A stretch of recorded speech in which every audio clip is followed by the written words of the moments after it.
Mr. Speaker, sir, if I could take a few moments this afternoon to respond to the preliminary objection that has been raised. I have three quick issues in response to that objection. Number one,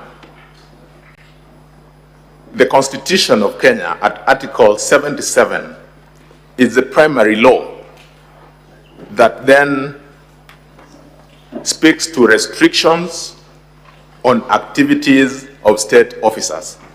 In particular, Article 77(1) reads, "A full-time state officer shall not participate in any other gainful employment." Mr. Speaker, sir, that article introduces one critical variable: gainful employment. Mr. Speaker, sir, gainful employment has been defined within our laws.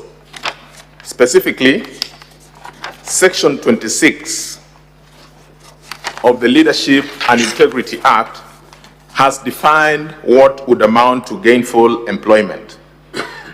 If I may, Mr. Speaker, sir, Section 26(1) reads, "Subject to subsection 2, a state officer who is serving on a full-time basis shall not participate in any other gainful employment."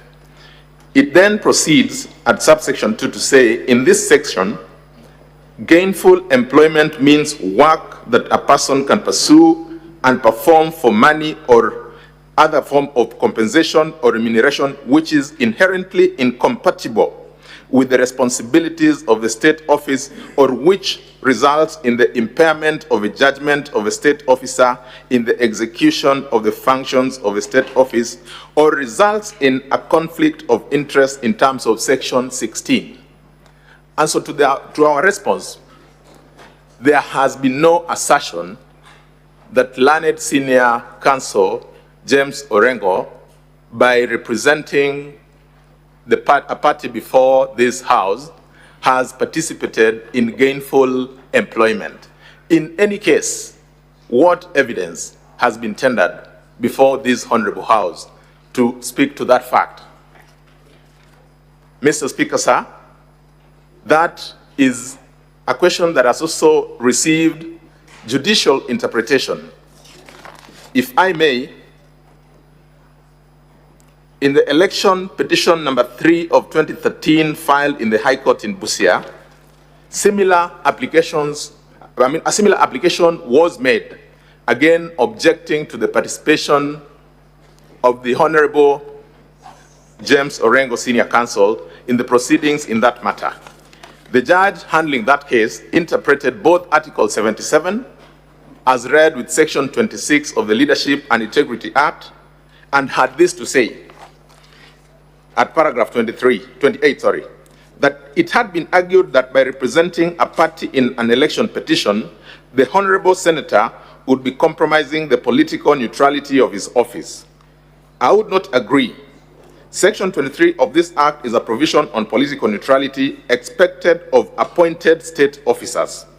Honorable Orengo holds an elective position. Elected members of Senate are politicians. The provisions of Section 23 do not apply to them.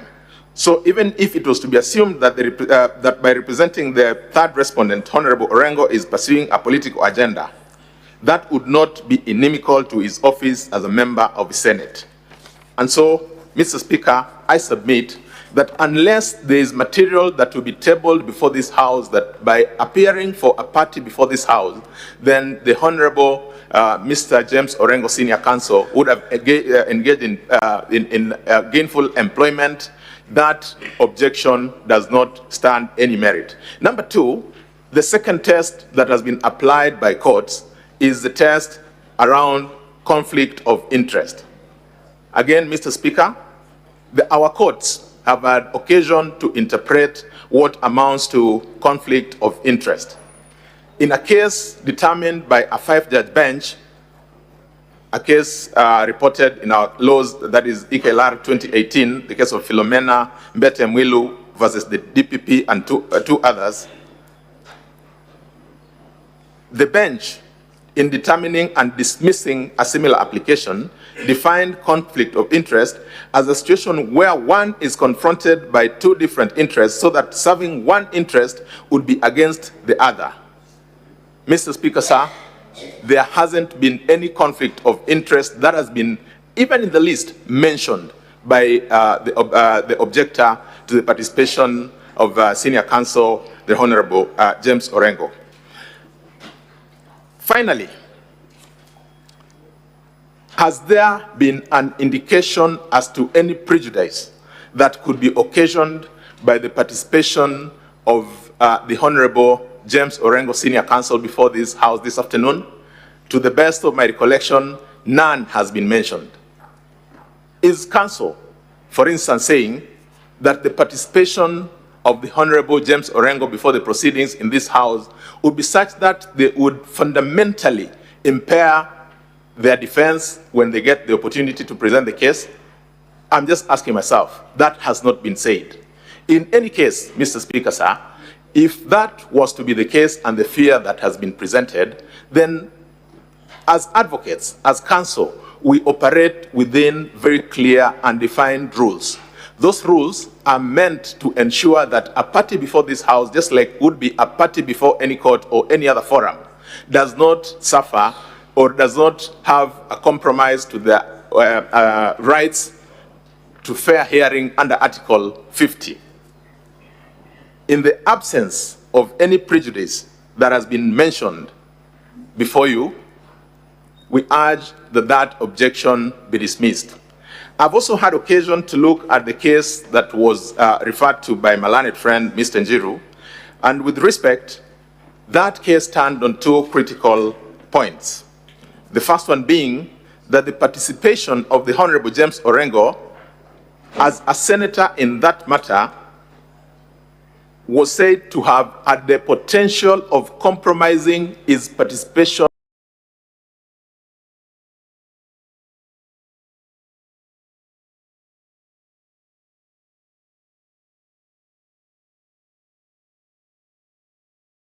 or departure between what led to the finding in that decision and what we have before you. The judge in that specific matter also went on to add that there must also be established a question or a fact of benefit. Again, I reiterate that no indication, no evidence, or even assertion has been presented before this House to suggest that the Honorable James Orengo, Senior Counsel, has in any way benefited by being in this House participating as counsel. So with that, Mr. Speaker, sir, we urge that that objection be dismissed. I am most obliged. Thank you, Counsel, for His Excellency the Deputy President. Thank you, Mr. Speaker, sir. And in brief response,